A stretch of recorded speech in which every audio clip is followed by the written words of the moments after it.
Hi, my name is Cindy Rang. I'm Brianna Matzkus, and today is FabriChat.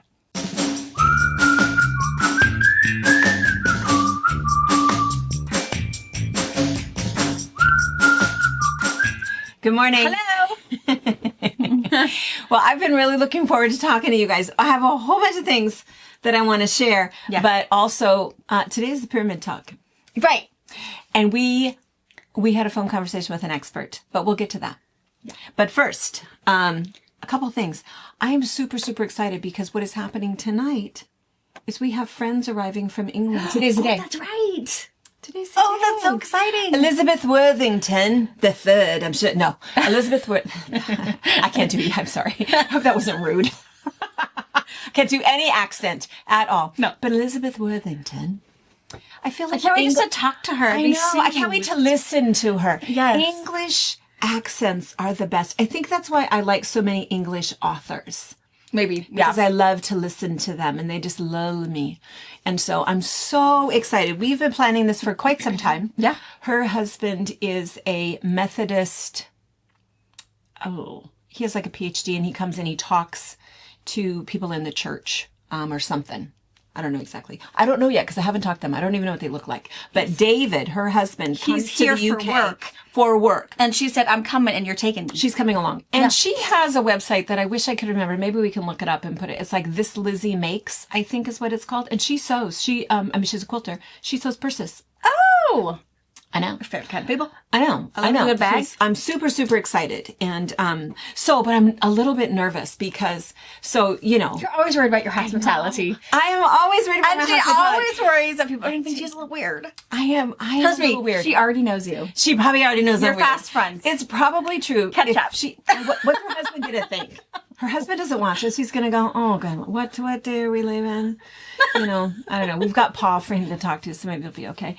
But I know I do worry. I do stress a little bit because I think of things that I would like to do if I were visiting a foreign land. Yeah. And so there's this weird thing, both Brianna and I like to do it. And I don't know if you guys do or not, but when we go to somewhere new, we love to go to the grocery store. Yeah, we are. Love it. We're those weirdos in the grocery store. Like, oh, what kind of fruit is this? Like, how big this is? How big is their carrot? Take a picture.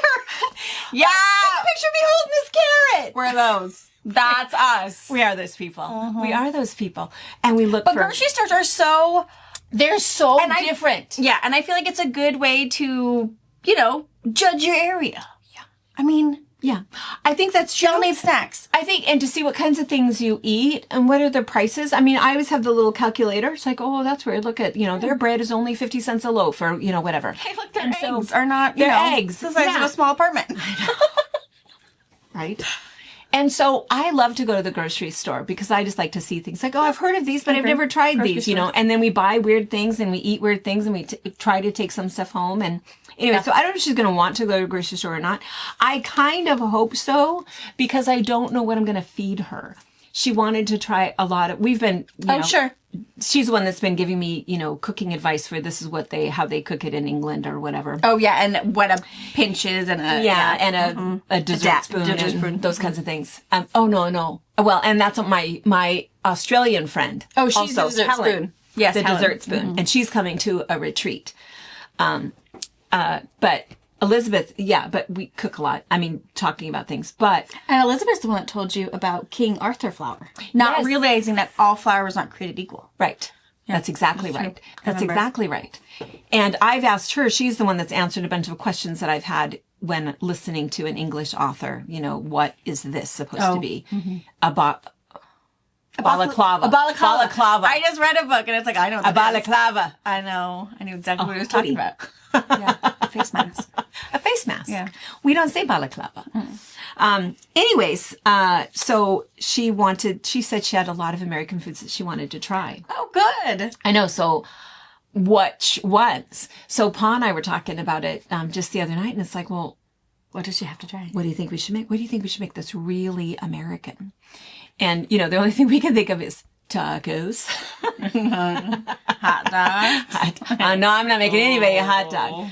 I know. So we're going to have pie tonight because they're not arriving until kind of late. So we're going to have pie and ice cream, warm pie. and ice cream. A la mode for sure. And then I want to take them to the Ukrainian deli.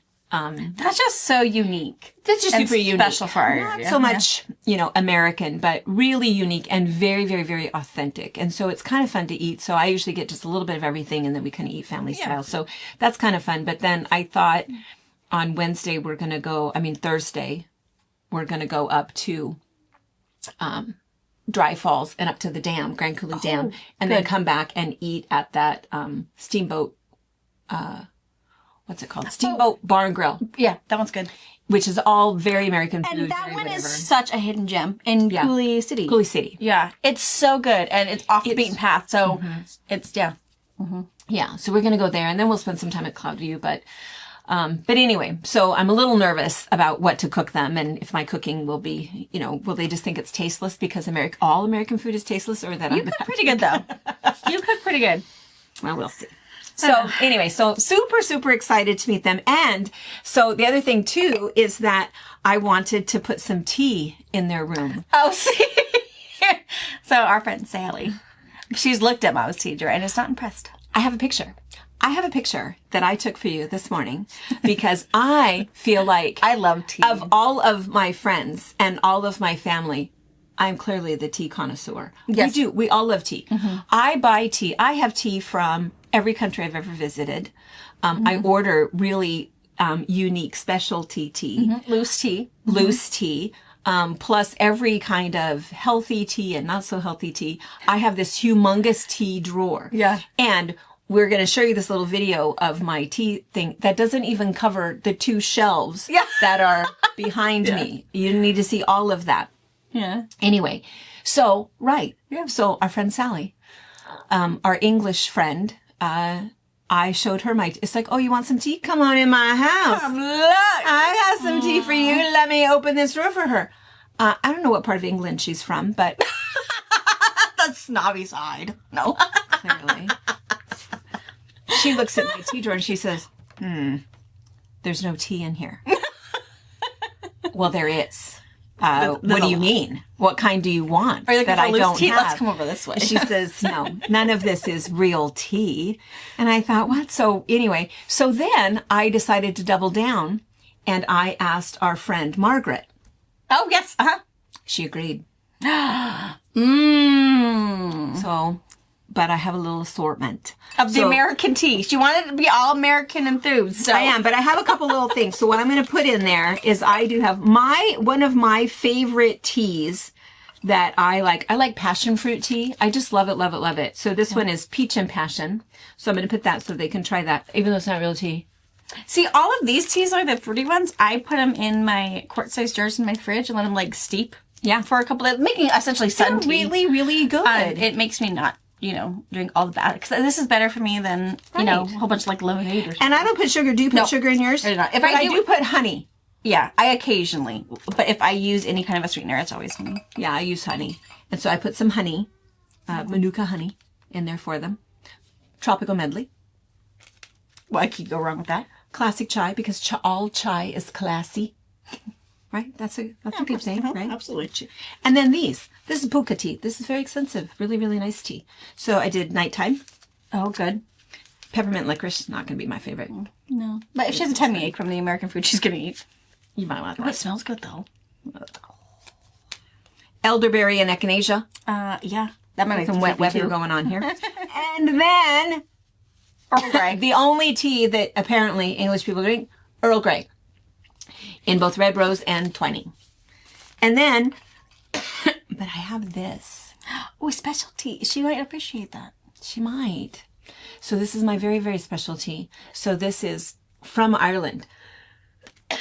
And it's breakfast tea. Irish breakfast tea and a full-bodied black tea. See, I like black tea. Mm-hmm. And then, so I put these in there. An and Irish then, I don't know, do you think that this is... Goes well with, fried goodness. Do you think these are weird? Do you think people from England use these? I don't know. See, I don't use that. I just use my little metal thing. You use this thing. Mm-hmm. Well, I gave her an assortment. I will report back. Because this is loose. She has to put it in a bag or in a steeper. Mm-hmm.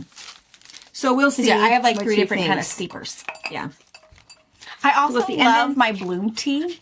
You have your I big love that. glass teapot, and you fill it with hot water, and you put your pot in there, and then as it steeps, it blooms. I love Beautiful. it. My kids And also think it's the most tasty. beautiful thing. Mm-hmm. I don't know if they think it's tasty, but I told them if you drink, you have to drink it all because we're not going to waste the flour. It's beautiful. Yeah, It's beautiful. I love it. Well, that is exciting to see what she thinks. We'll see what happens. And if you guys have any tidbits, it's too late. I should have asked. But maybe for when our Australian friend visits, Yes. let us know what we should, what teas. I do have some really nice Australian loose leaf tea that I bought when I was in Australia.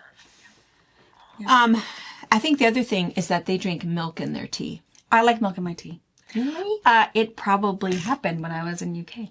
Ah. When I was 13, because I love tea anyways, and they always put milk in it. I love milk in my tea. Okay, so what tea am I supposed to get? Whole milk or 2% or what?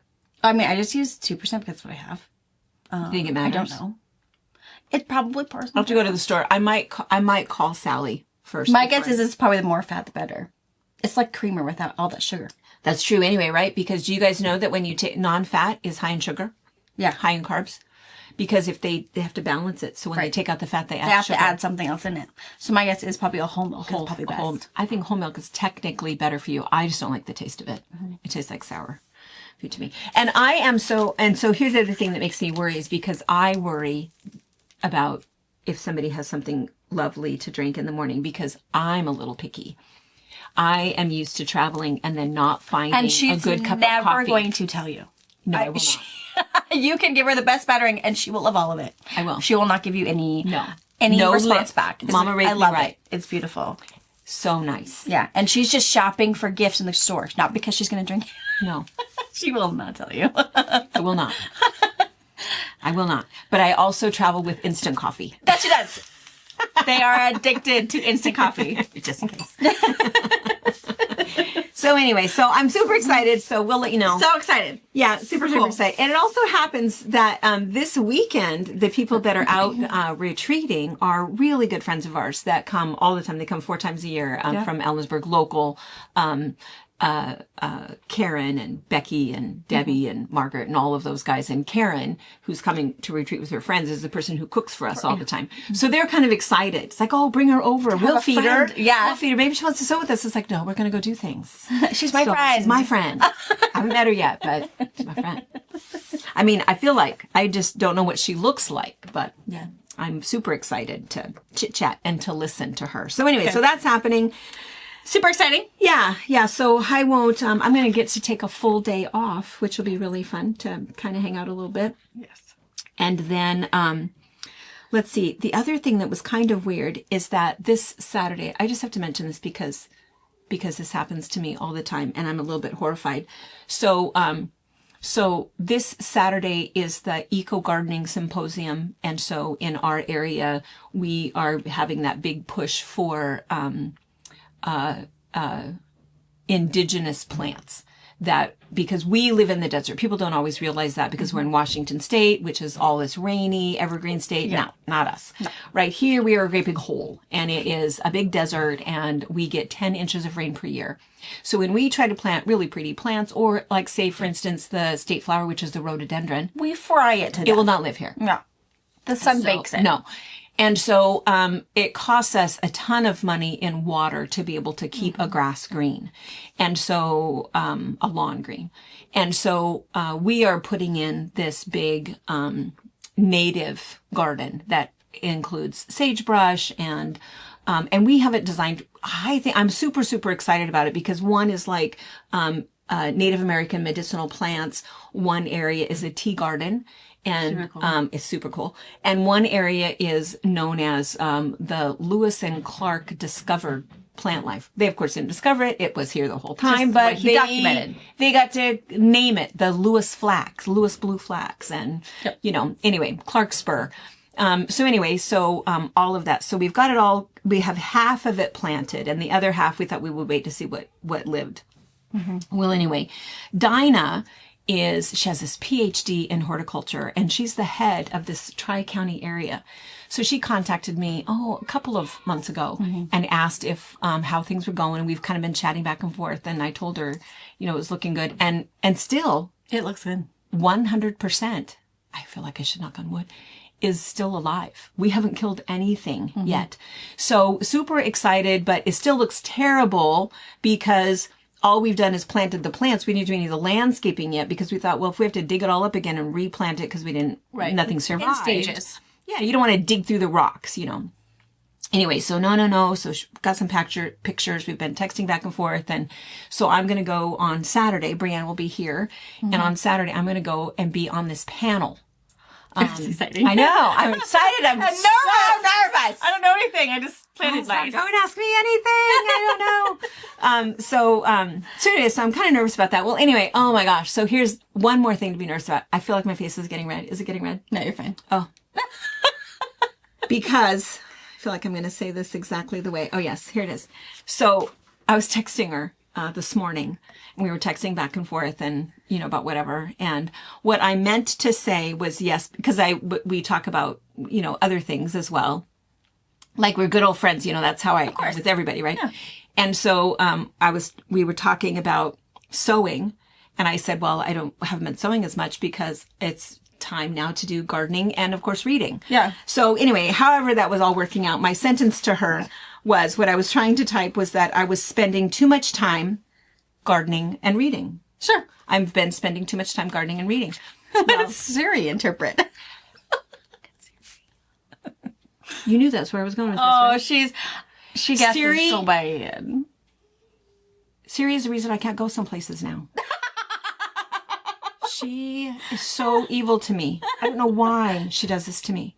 So I apparently put an F in front of gardening. I was farting. I'm too busy. No, I've been too busy farting and reading. TMI. Well then, I didn't have my glasses on. I didn't even know I said that. So she texts back, LOL. What's so funny about that? And it's like, well,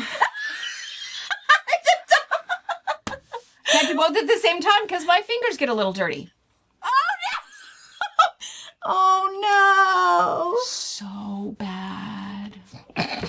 So bad. So anyway, then we kind of, she has like that face, that open-eyed face, and then we were done talking, and I thought, well, whatever. And I was busy, it didn't make any difference. And so then it was probably, I don't know, like 3 hours later that I saw, and I just was I'm still so horrified. How many people has she told that I'm busy farting and reading? And reading. I don't have to get anything done. All she's ever doing is farting, and I don't know what her diet is. She didn't tell. So anyway, I wonder if she has time to garden. So I did email her back and say, oh my Lord, that is not. Siri hates me. Why would she think that's what I meant? Why would I say that to anyone? Why would I say that? She's very kind. She said, I wasn't quite sure where you were going. Didn't get it. Didn't get gardening out of that word. So, so horrified. Oh, that's hilarious. I know. So, one more reason to be nervous when I go this Saturday, that how many people she already told in the hours before I texted her. As they're giggling in the audience. That I have a poor diet. Hope she didn't put any milk in that tea.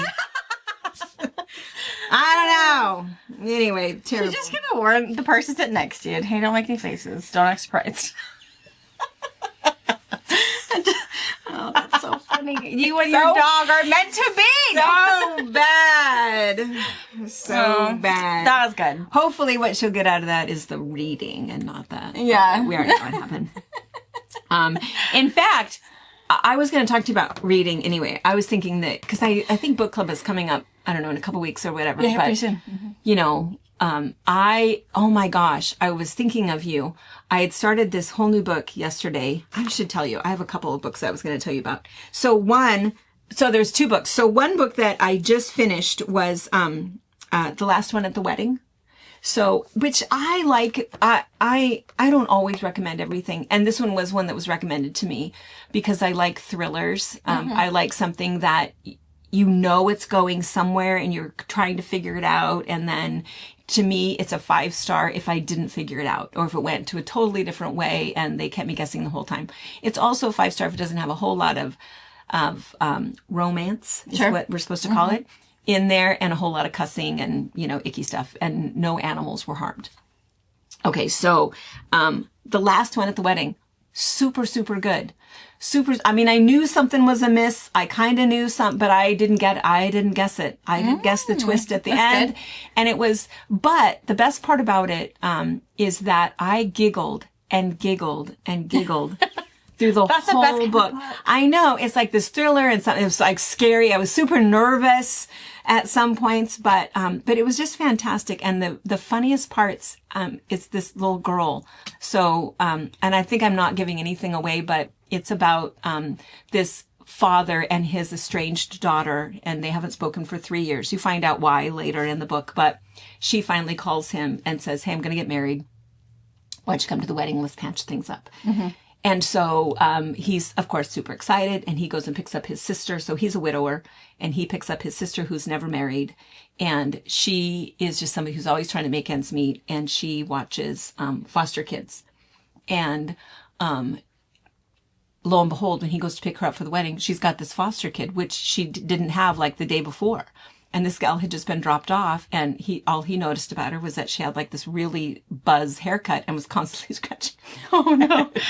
She had head lice. Oh no. And they take her to the wedding, and she has head lice. And she is just all of the little antics and everything. And, you know, she didn't want to sleep in one bedroom because there was a spider in there. So here he is sleeping in the bunk beds. And anyway, it just, all these little antics. It was just such a tiny little part of the book, and all of those things kind of mattered, but it just made me giggle so much that this little girl, who was perfectly innocent, but just the little things that she said and the things that she did, it was just a fun book because it was the right amount of humor, the right amount of mystery, the right amount of nervousness. And it's by I wrote down his name, Jason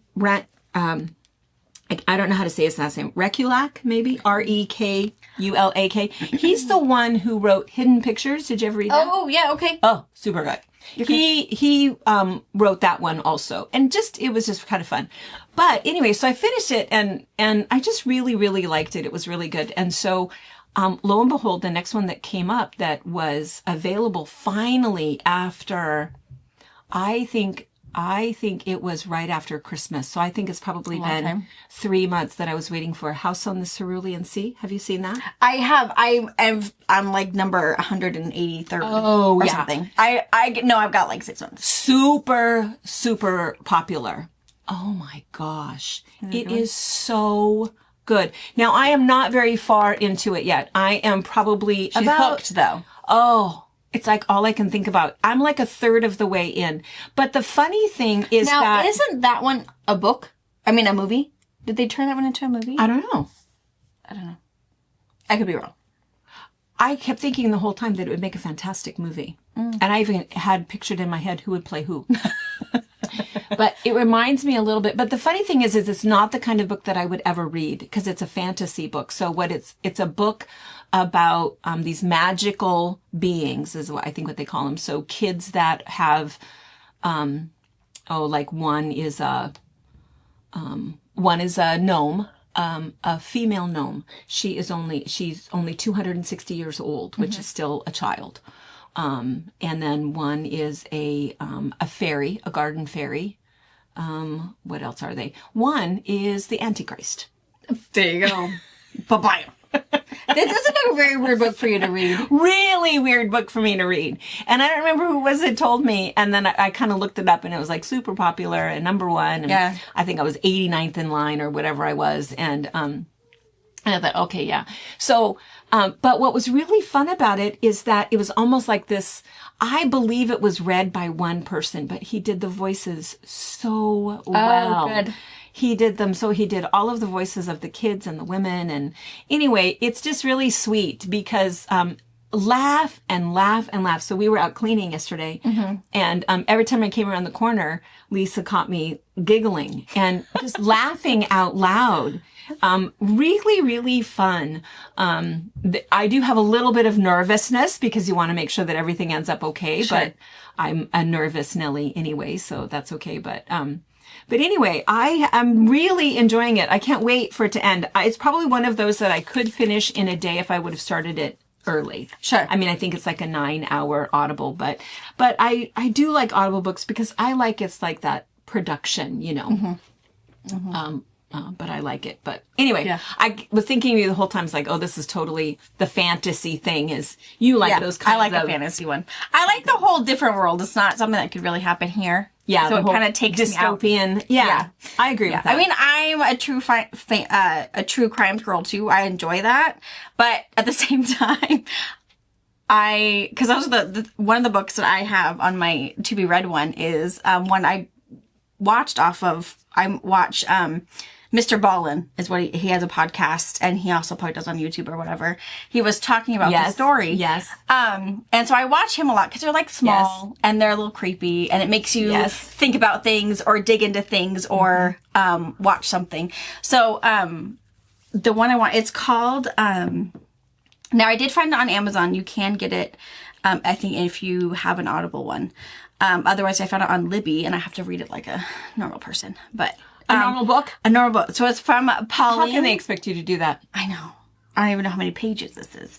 It's from Pauline Dakin. It's called Run, Hide, Repeat. It is a biography. So she's from Canada. She, her mom, her, and she had a younger brother, all through her childhood were getting up and leaving. All of a sudden rushing away and hiding, and dad was part of the mob, and the mob was after them, and just had to get away. And then moved again, and then finally in her 20s, mom said, "You know what? I'm ready to tell you what is happening and why we kept having to uproot you and your brother and run away from your dad and all of that." So tells her that, you know, it's this mob story, and you know, they were after us. We had a hit on our head, and I remember what his name is, Stephen. He was part of the church when they were originally with their dad, and they'd seen him pop up in time, you know, it wasn't weird that they saw him. But he too had a hit on their head. So he kind of would help her relocate, and they would keep each other safe. And everything was fine. And so mom and this Stephen or whatever have now decided to go into witness protection in a sense. They call it part of the weird world is the term that they kept using. So they're now part of it, and if she and her brother want to be a part of it, they will help them get, you know, into that world with them. But in the meantime, the special people, the special agents who are watching them are also watching her and her brother, just in case, you know, because they know the four of us are what the mob is after. And so, okay, and she was kind of freaked out, and she broke up with her boyfriend at the time because she was super freaked out, and told her mom, "You know what, I think I'm ready." And mom's like, "Well, it doesn't quite work that fast, but stay where you're at, whatever, we'll get you all kind of linked in. But in the meantime, those secret agents are still going to be watching out for you." And so she finds this new boyfriend, ends up being her husband, and she's telling her husband this, "Hey, you need to know. This is what's happening. This is what my life looks like. Are you still in it?" And he said, "Yeah, I'm in it, but you know, it doesn't really make sense and whatever." And so yeah, because if you're in witness protection, that would happen immediately, right? And it'd be all or not none. choicey. Yeah. Yeah. So, and he kind of tells her this, and he's like, "So I mean, whatever you want, but it doesn't make sense to me." And so she, of course, baited her mom, said that someone broke into her house and super scared and what's going to happen. And she called this Steve guy, and agents have nabbed those two bad guys. Yes, they're part of the mob.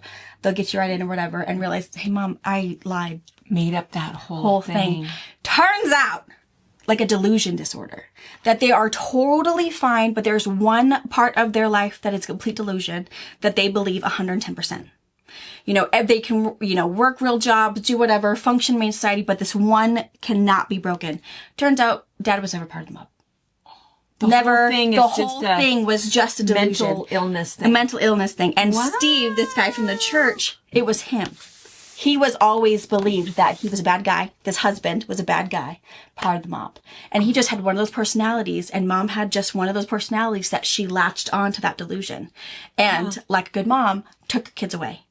And when the moment that Steve said, "Hey, they're here. They found us. We gotta go," she'd pack up her babies and go protect them. God. So it's the real life telling in the daughter's point of view of how crazy her life was as a kid, what happened, the little, loophole to try to figure out the answers, and how all of that went. But yeah, and at the end, they say that, to when the day they died, they believed 110%. The mob was after them, with her dad, and they needed to protect themselves. Because so they were saying that, Mom always said, I can't believe you're going to expose yourself to the mob.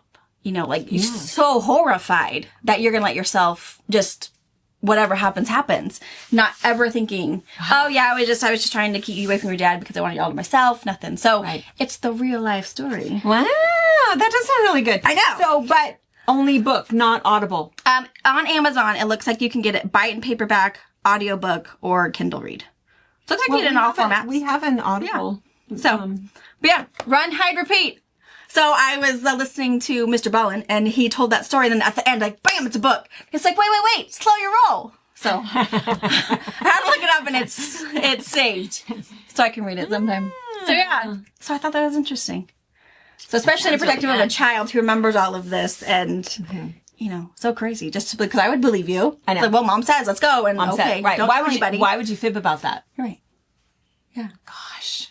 Yeah, so imagine. That's it gives me chills just a little bit. Yeah, I know it gives me chills. So that is on my to-read list. Right now I'm on a 3 series, some book talk series, fantasy, and I don't know if I would recommend it. I don't think it's very good. I'm halfway through the second book, and I'm kind of in that spot. Well, should I stop? Should I just keep going? I'm committed, and just finish it. And it's good. It's so hard for me to stop. I feel like it's not like, where you feel all nervous. Oh my gosh, what's going to happen? I don't have any of those boo around the corner emotions where I feel like you get all invested into their lives. And I feel like some of these authors are really good about really making that connection, making you, your heart race, using those right words, and stopping also, at the right point. Yeah, and also having the people read it really enhance it. So I feel like that's kind of missing. It's also a cinematical read or cinemac read. What does that mean? So there's background noise. Oh. And then there are 2 people. There's a woman reading and a man reading, which I think is great. But I'm not sure I like all the background noise. Oh. I feel like I'm very distracted. I don't need to hear the birds chirping because I can imagine us walking through the forest, but I don't want to hear the feet crunching. Yeah. I don't want to hear a little tweet in the side. I just want to hear you tell the story, and I can picture my surroundings. So I don't know if it's the book or if it's the experience I'm having with the book. Because this is the first one I've read that's that cinemac one where you get all the sound. I've read a lot of books that are a woman reader and a man reader, and I think that's great. I love that. But I don't like the background noise. It's and maybe that's why I, listen to a book, is because I get to, the kids are in bed, they are taking care of their whatever, and so it's just me and my book. I don't want the background noise. I just got rid of my background noise. Yeah, right. So I don't know. I can't tell if my rating of this book is my experience of listening or the writing style. So I think I'm going to finish out and just see what happens. It's interesting, I guess, but I don't know. Yeah, I think it's those funny things. I think about that a lot. Have you listened to a cinematic? I have listened to one, and I loved the book. Loved the book. But you are exactly right. What would happen is distracting. Yeah, they would tell it was. It took place on a Scottish island, a remote Scottish island, in the shape of a broken heart, and you could hear. Yeah, you could hear the ocean. Yeah. You could hear the phone ringing. You could hear and I have to admit, I did not like it, because the first time I looked around, what is that sound? What's happening? And it took me a little bit to realize, wait, that's the book. Why are you doing that to me? Yeah. And I didn't like that, but the book was crazy, crazy good. I wish I could think of the name of it. Super good, super chilling. You could not. Oh, I'll have her put it up. You could not, no one will be able to figure out the end, and what happens. I mean, you kind of know, but what you think that's not the twist. It's something else. But I'm just going to say, this is probably not one of those that I would recommend, because there's 2 fairly horrifying, intimate scenes in there. And I am not a fan of that, especially something that's, inappropriate, and descriptive. I just don't like it.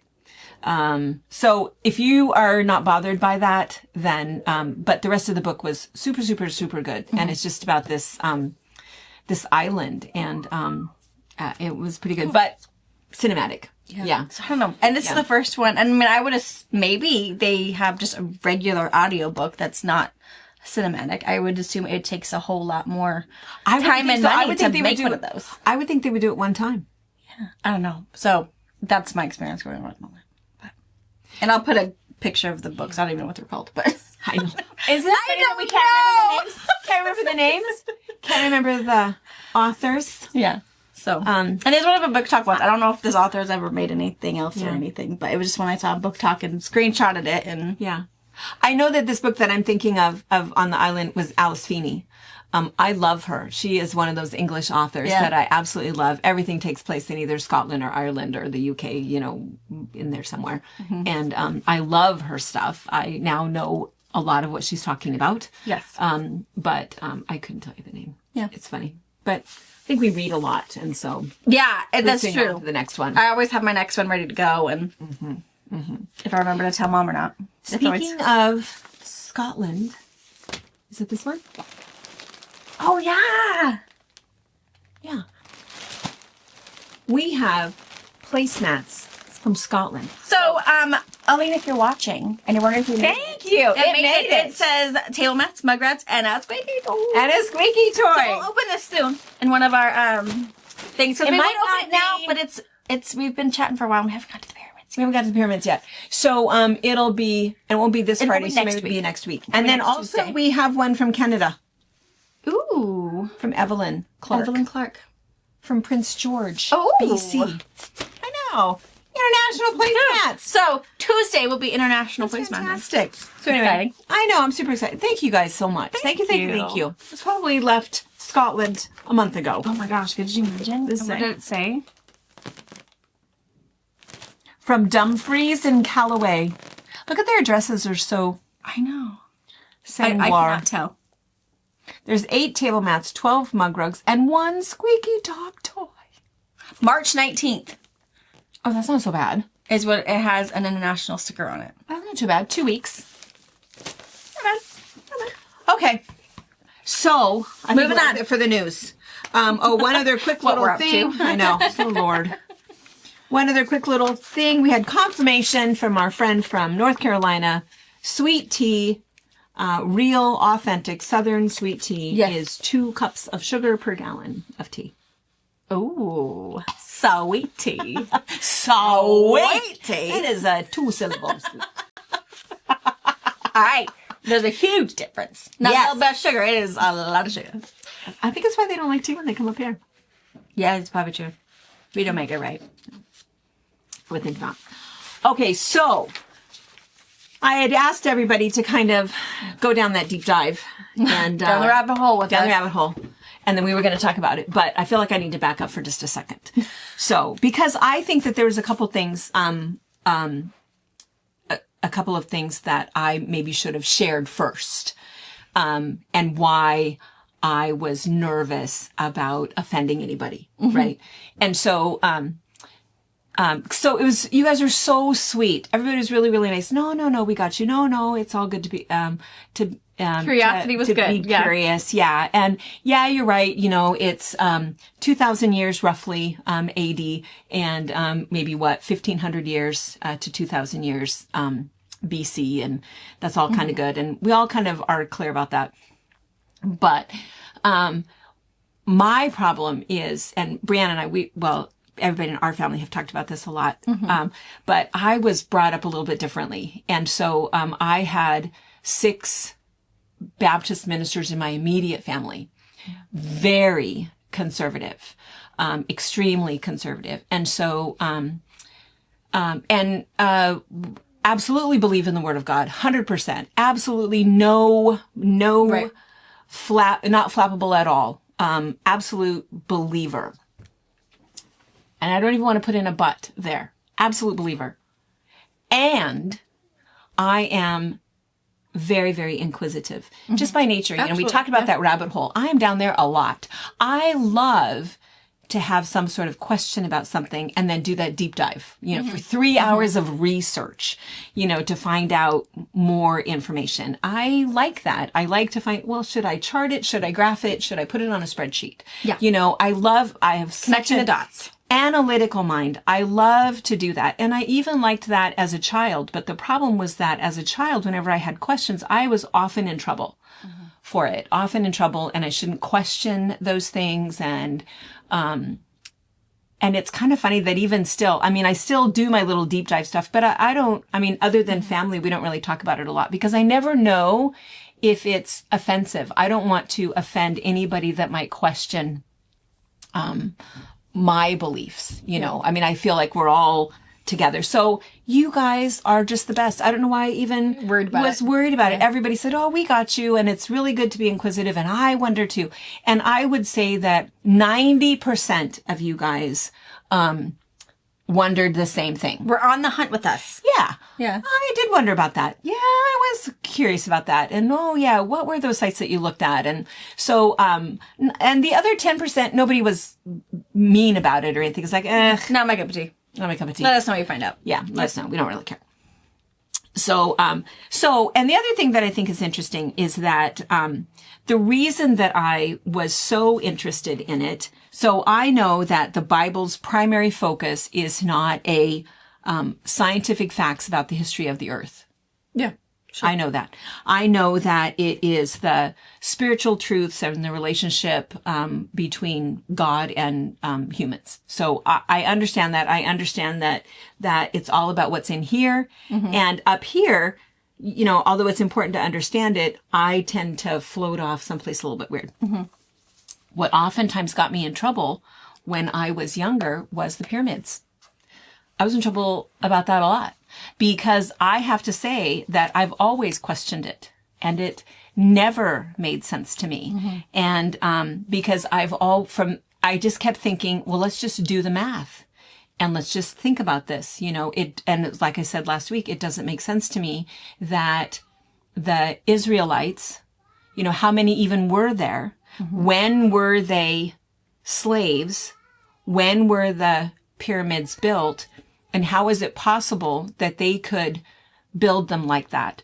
You can't even put a piece of paper in between the stones, and those stones weigh anywhere from 2 tons to 5 tons. You're right. Not to mention the granite that was 7.5 tons that came from a different mine. Yeah. Like a mile away. Oh, more than that, like 500 miles away. Oh. A long ways away. They do think there was some other quarry that was close by, but they haven't found it yet that I know of. But, it didn't make any sense. I still think that even with today's tools and trucks and equipment, we could not recreate this, build that. So anyway, I was always in trouble, for those sorts of questions. And it's like, well, don't concern yourself with any of that. It's just, let's just talk about what's in the Bible. Yeah. But the Bible doesn't say that the Israelites built the pyramids. It doesn't say that anywhere. So anyway, and before we go any farther, I just have to say that you guys are so great because everybody kept mentioning the same things, that this is even another topic for another day, is that dinosaurs are not technically mentioned in the Bible, but they kind of are, because I always thought Behemoth and Leviathan meant dinosaurs. Another reason that I was in trouble while I was talking about that. Giants. And where were the giants and where did they come from? Were they the fallen angels? Were they something else? And did the giants build the pyramids? Other conversations that I was not supposed to have. Dragons. Dragons are in the Bible, I think, because they talk, I think that's in like Job. Breathing smoke. Yes. Yes. Yes. And I think even, breathing smoke and even breathing fire. It's in Job is what I remember. And the flying fiery serpent is in Ezekiel. Anyway, so many questions. And I have, this one is my favorite book, but I have lots and lots of these kinds of reference books. And I just want to kind of mention this one because a lot of you guys, mentioned kind of the same sorts of things. This is really, really good. I should open this, so that you guys could see it. But, Brianna has it on her Amazon page. Yeah. But it has all of the timeline stuff in it. It has the chart in it, the genealogy of Jesus. It puts everything in perspective. It's really, really nicely done. The pyramids are not mentioned in here. They are not mentioned in here. And the reason that they're not mentioned in here is because the Bible doesn't say when they were built. Okay, so now that we're all on kind of the same page and you guys understand why I was so curious and so excited about it. The reason I was so excited about this in the news is I thought, finally, there's going to be proof of what I have said all this time, which is that we did not build the pyramids. I don't believe aliens did it. I don't think that. But I think that they were here and who built them. And my whole thing is that I think that something else was happening, or what was happening in that timeline, you know, with creation, and how many years happened, and was there another civilization in there? You know, what else happened before the flood? You know, I just think that I have a lot of questions about what happened there. I'm not questioning the Bible. I'm questioning the timeline. Yeah. Details inside from, you know, point A to point D. There's missing things happening in there that are just omitted. Right. So that was it. And a lot of people kind of had some extra things, and lots of fun people that were emailing all kinds of really good, references and people to watch and other things to see. And everybody else was kind of doing the same little kind of deep dive. Good. And we do not have answers for you today. Oh, we don't. We are still swimming. We are still diving. We only have more questions. It's exciting though. But I've collected some information of things that you guys have added to this. And also we talked to an expert. So Delphina is a gal that has watched us since COVID, and she has a daughter who is, and I didn't write down, but she is an expert on, maybe I did write it down. Of ancient Egyptian history. She was going to be an archaeologist, went to school training, but she literally has a dirt allergy. She can't be out there digging, but has continued to work through history, and she has does a lot of that kind of stuff. So she had a lot of information here also. So a couple of fun little things that I'm just going to add to this, because so many of you guys thought that this was also super interesting. And there's a couple things that I heard that I did not know before all of this. Yeah. And if you're still not sure what we're talking about, it's over at the pyramids of Giza, the tallest one, Khafre. Yeah, maybe. They did some laser imaging, basically from space, and they found that there was something underneath it, something pretty significant that looks like columns that go 1.2 miles. I think last week I said 1.5 because I glanced down at my notes and I saw 1, 2, but 1.2 miles or 2 kilometers under the earth to some other base piece. So it's been kind of fun because there's not been a lot of news about it. It's all a lot of interesting stuff. But some people have come out already and said, absolutely, it's not true. A total spoof, not real. And that we don't have the technology to be able to see that. Well, here's a couple things that we found out. LiDAR is the name of the technology where they can see from space. And Leah said that we do have that technology to see that, and that there really is something underneath there. And she said, in fact, they have known for quite some time through this same LiDAR imaging that there are bigger pyramids that are still underneath the sand, bigger pyramids than the 3 there at Giza. She says that they also, they don't talk very much about the 2 little ones that are next to the 3 big ones because they believe that those are part of something that they're way, way deeper under the sand. She says the other thing is that she wanted to know, she read all of the stuff from these Italian scientists, and she said that her big question is, why are they not telling us everything? And what I think, having been somebody, in that kind of scientific world, is that oftentimes people don't want to tell everything until they've proven it. They don't want all of these people to come out, debunk. That's not real. That's not true. That's not possible. It's like, just give me a minute. Let me let me find out this and prove this and see why this works like this. And now I can tell you the whole story. Sure. And so that does make sense to me. I think they probably did jump the gun by telling us because, of course, like they suspected, there's already people saying it's not real. But most of the scientific community believes it absolutely is real, because the other thing is that if you look up Tesla's drawings, Tesla had already figured out what the pyramids were for and had always said that they were big generators of power. And the funny thing is that my husband, works at the dam, at Wanapum Dam. He works 9 floors underground where the turbines are. The first thing he said, well, it looks like a turbine.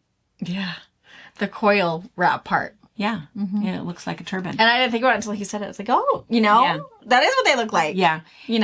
They spin with water, but. Yeah. And Leah said that if you take the drawings from Tesla and this drawing and look at what they already know to be the interior of the pyramid, it's almost exactly the same. And Tesla had apparently proven how you really could make power, because his whole goal apparently was to make electricity and make it free for everybody, make it so abundant that you didn't have to sell it anymore and that everybody could have it. Yeah. And the other interesting thing that I don't know that I ever knew, did you know what she said about Tesla, that when he died, I did not know that. I didn't know that either. I feel like I want to know this. But the government took all of his research and it's still classified. Nobody has those records. Yeah, I mean, no idea. Nobody has access to those records. And basically, though, he always believed that that's what the pyramids were. The other thing, too, that we talked about, and I just sort of mentioned this to Leah because I've always had this question, and this was something that came up from my youth. I've always had this question. So if the Israelites made the pyramids, what would it be, 4,000 years ago, 4,500 years ago, in Egypt, who was making them in Indonesia and in Mexico City, everywhere else, and Guatemala and Peru, and the U.S. Yeah, the one in Alaska. In Alaska, they are everywhere. So weird, right? That, if we are to believe that the Egyptians, were able to figure it all out, and the pharaohs, and they had this, bevy of slaves that could build it, was that true of everybody? And everybody had the same idea at the same time? Think not. Yeah. I never thought so. So the other thing too is that, we talked about that, and she said, she said that in Egypt, she said that you can go to a place called the Temple of Luxor. I'm going to Google these again, the whole rabbit hole thing. I'm not done. I feel like I have all kinds of reading to do. So she said that, there's a place called the Temple of Luxor. And she said that there are 2 images on there, and you knew about this. Yeah, I knew about it. Something Mom didn't. I don't know how I didn't know about this. There's 2 images, and she said that if you go there and you talk to the tour guides about it, they are told to not indulge you, not point it out, not answer you, and to basically say it's things that have not been transcribed yet. But maybe Anna can put a picture up in here. But there are 2 images, and this temple was built at the same time. They've dated it that it was built the same time as the pyramids, and it sort of looks like a hall of records. I mean, if you look at the building, maybe she can put a picture in even of what the building itself looks like. But anyway, there is an image of a helicopter. Yeah, that is absolutely a helicopter. Yeah, and of like a hovercraft. Yeah, or a plane or something. A little one-man plane. I don't know what it is. Yeah. I don't know. But it's totally a helicopter. But they always, of course, are saying they're not really indulging anybody with it. But they pretty much say that it's two different, letters that build up a letter. It's like if we found a new letter to the alphabet. But there's, I don't know. Yeah. They're saying it's 2 different things that mean not a helicopter. I don't know about that, though. It's definitely a helicopter. I mean, I don't know. And so, because again, my whole question is, how did you build the pyramids with a helicopter? Right. And it's mixed in with the hieroglyphs. Like, it's not vandalism. You can totally see where it would have been, if it would have been vandalism, but it was perfectly put in as they were writing with whatever they were doing. And this is how you build the pyramid. With these tools. These people. So anyway, that was kind of interesting. Yeah. She also said that also in Egypt, there's this obelisk. And she said that when whatever happened and, they stopped building, there's this granite quarry where they were carving out this obelisk and it's still there. And she said that they've been studying it and to try to figure out how they did some of the stuff that they did. And so they've looked at it and they've looked at the cuttings and the markings on it. And she said that there is a section, there's a section down near the bottom where it's a hole. I was feeling like I wrote this. She says probably about 10 inches around. It's cut through granite and it's extremely deep. And if they look in the inside of it, the way that it's cut with concentric circles, not like a drill marks, like a coil, and not scraping marks like with a chisel, but it's this perfect circle with these concentric circles. And they couldn't figure out, well, how would you do that? How could you cut this perfect 10-inch circle through this depth of granite, and what would make that mark? And she said that they had an engineer that came and looked at it and said, well, that's weird. A laser makes a mark like that. And so he actually took a piece of granite, cut a hole. It's the exact same mark with a laser. That's pretty interesting. So to think that if they had, I don't know about the Israelites having lasers that cut through granite. Yeah. Just interesting, right? I think just sort of interesting. Something else that you can, and that's the obelisk. You can Google that, find information. Because some of the other... And even that, the perfectly round circles and the perfectly square squares make no sense. No. Even some of their sarcophagus are perfectly cut. It's like, how do you do that? We can't do it and build a 2-foot retaining wall. Yeah. And being crooked and tip over, and how do we not get that I need straight? mortar, all of those things. Yeah. And to get those all perfect to where, what is it? How old it is? 25 and Still standing. 25,000 of those block 25,000? I can't remember the number. Anyway, however many there are that they use to build. No. Anyway, however many it is. It's impressive. It wasn't made by man. I'm not sure. I think It definitely had help I think that's from why I'm something. so excited about it. I cannot tell you the number of times that I was in trouble. And in fact, I'm going to tell you guys a really sad story. So in fact, what happened was, even as an adult, we had a pastor. I think I was pregnant with you, a pastor in George, who came to our house for dinner. And whatever happened, I don't know what we were talking about, conspiracy theories or whatever. I don't know what we were talking about. Something weird that went into this. And he says, oh, like, the pyramids. And it's like, well, yeah, like the pyramids. And I said, come on, man, let's talk about this. I mean, history, the Bible, when the Israelites, how many there were, what happened. I mean, that doesn't make sense, right? And so we kind of talked about it. And I thought, I really liked have this real conversation. This minister. And I thought, let's have this little conversation. Anyway, he kind of listened, did not agree at all with me, did not agree. And so here's what happened was, and this is as an adult, and I feel like I had gotten past all of that ridicule as a child, went to church on Sunday, and the sermon on that Sunday from my friend, the minister, was about baby Christians. Baby Christians that are open, that think that we are open-minded, when in fact we are just gullible, and we need to hold fast to the beliefs that we have and not be, swooped by for every weird little conspiracy theory. And the whole service, my face was red the whole time. And I thought, that is not nice. I did not feel convicted at all. And in fact, I feel like for me, I believe what I believe, and that's not going to sway me, but it doesn't mean I can't have questions. Right, absolutely. I absolutely am a believer. Absolutely a Christian. You cannot sway me. But, the Bible is not about the earth. Right. It is about humans and our spiritual relationship with God. And so I think that it's okay. What was happening behind the scenes is not what's being documented. Right. Right. So anyway, that's why I'm so excited. So those of you guys are, why is she even talking about this?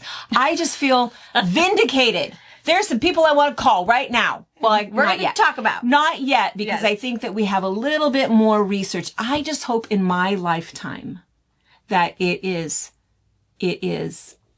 discovered what exactly they are, who built them, and that it is proven that, and I think that some people are opposed to it because it would like rewrite history. So there's so many things we've gotten wrong. Yeah. You know, and that was so sweet. Some of you guys were sending me things like, that there was actually a textbook about when you go west. And when you go west, you were not supposed to sleep sleep in a tent. This was like from 1859. She said that if you slept in a tent out on the prairie, that there were, bacteria from the soil, not bacteria because they didn't know about bacteria, but there was something from the soil that would come in and it would make you sick. And so you had to sleep outside of a tent. Oh, hell no. Yeah. You know what's outside the tent? I know. That'd be wrong. Rattlesnakes, maybe? That'd be wrong. So I think we got things wrong all the time because we think didn't so too. We didn't know. things that we didn't know. Pasteurizing, Yeah. antibiotics, bacterias.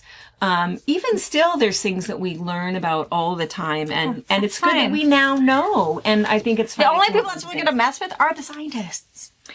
Yeah. Us who are just doing regular, normal history in school and college or whatever. We're excited. We're excited. It's okay. Yeah, we're excited. So I have a personal Interest. yes that I want the to be answers to. vindicated with my Baptist pastor family members. Not all of them who are still with us. I don't know. It's interesting. I think it's a fascinating topic. I think it is too. And I think it has always triggered me. Well, why aren't you telling me the whole thing? Why are there? And I understand I need to find all the facts and then open with you all my facts so I can answer the questions you're going to have. Because right now I can't just say, well, I don't know. Because I'm not done yet. So I get all of that, but I feel like, well, why are you not telling us? Why is it a secret? The other thing is all of the stuff that is still a secret that's even kept from us by our government. Yeah. Because that was the other thing that we talked about is a lot of people don't know about the pyramid up in Alaska. And that is, there's a no-fly zone. You can't get to it. It's military. It's on a military Under base. military, yeah. So that's sort of weird. You know, I just think that there's Certain things that don't make sense. Anyway, I was like, so well, why? we still have no answers at all. None. More questions though. I just couldn't, I don't know what even brought it up, why I wanted to talk to you about it and why I want to talk to all of you guys about it. But I think it's sort of overtaking my brain at the moment. It's also exciting world news. That's I not think so. in the people news. are talking about. Yeah. I know. Somebody said that Trump talked about it in a speech. Did he really? I don't know. I don't watch. I don't watch the news. So I mean, I don't watch that kind of. I watch very little of that. I have no idea. I watch only the sketchy news, which that reminds me. There was a couple of websites and places that we thought we could recommend. Yeah. If you want to deep dive with us. Yeah. So it's apparently on Tubi. Is that Tubi? Yeah, I think that's right. I usually can find it on like your Prime. Every once in a while I can find Tubi things on Prime.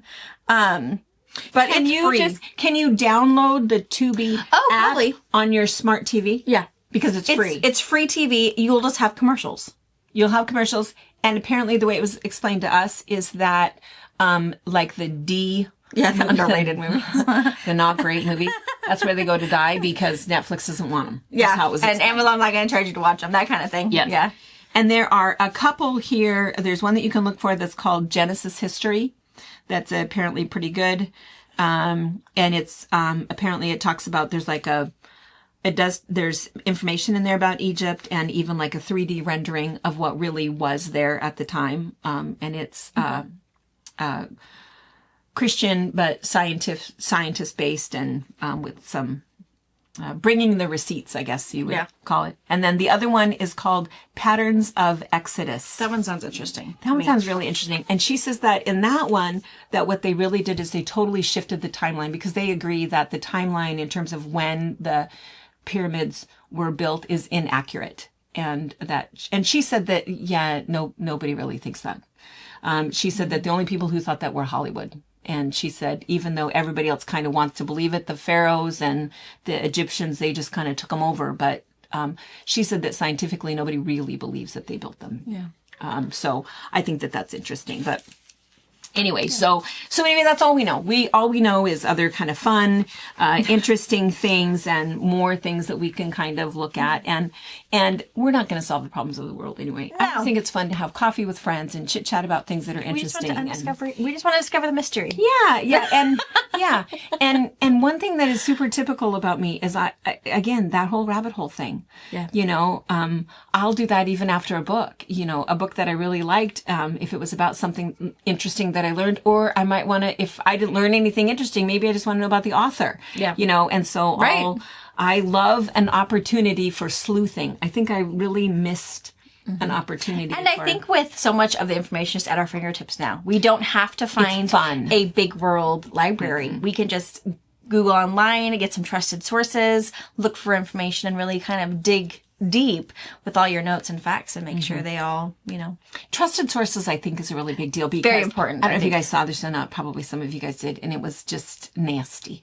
And what it was AI generated. I am positive it had to have been. And what it was these men in Tyvek white suits with flashlights, great big flashlights. And they were going down, you know, the chamber. And they made it down to the bottom. And there was great big blue crystals down there. It's like, why are you showing us this? That's just so stupid. So anyway, that was kind of upsetting. Hits. I think that kind of stuff should just be taken down immediately. I think that's, if it's AI generated, we don't need to see that. You know, I'm just interested, and I want to encourage the people that are looking into it. I think truthful facts are important. Yeah, I just want to know. I just think it's kind of fun. And not to just add to falsities. And the thought that there might be a possibility where there's a more efficient way to create energy, you know. That's healthier for the earth, for the environment, for the living beings. Yeah. Animals and people alike. I mean, what a great idea. Yeah. Look at all the people who want to take out the dams. Oh, that is a great big battle in Washington State. A constant battle between the farmers and the ecologists. And it is a big deal. And there are no winners in that battle. And so we need to hurry. We need to build a pyramid. But I need to know how it works first. Yeah. We need more information so that we can fix the damn problem. Files. And someone to read them for you. Well, yeah. Yeah, I don't know what he's talking about. I have no idea what those words are. I will get the shovel. Yes, there you go. I will be labor rather than the brains of the operation. Well, you guys, all right, as usual, it's fun. We thank you so much for just hanging out with us and putting up with us, because every once in a while we just go off on some wild tangent about whatever, and we'll kind of let it go, and we'll get back to other fun, kid stories and whatever. FabriChat, that's not so long. But if you find something kind of fun, send it my way, because send us an email when you know. I have been obsessed. She has with this a journal of for a very, very, very long time. Yeah, I think it's kind of interesting. Yeah. So anyway, all right. Thanks, guys. All right, you guys. See you tonight. Bye. Bye. Thank you for watching our video. We invite you to leave a comment, hit the like button, or better yet, subscribe to our channel so you never miss an episode. You can also visit our Instagram, Twitter, Facebook, or Pinterest pages, or find all of those things and our online store at fabricpatch.net.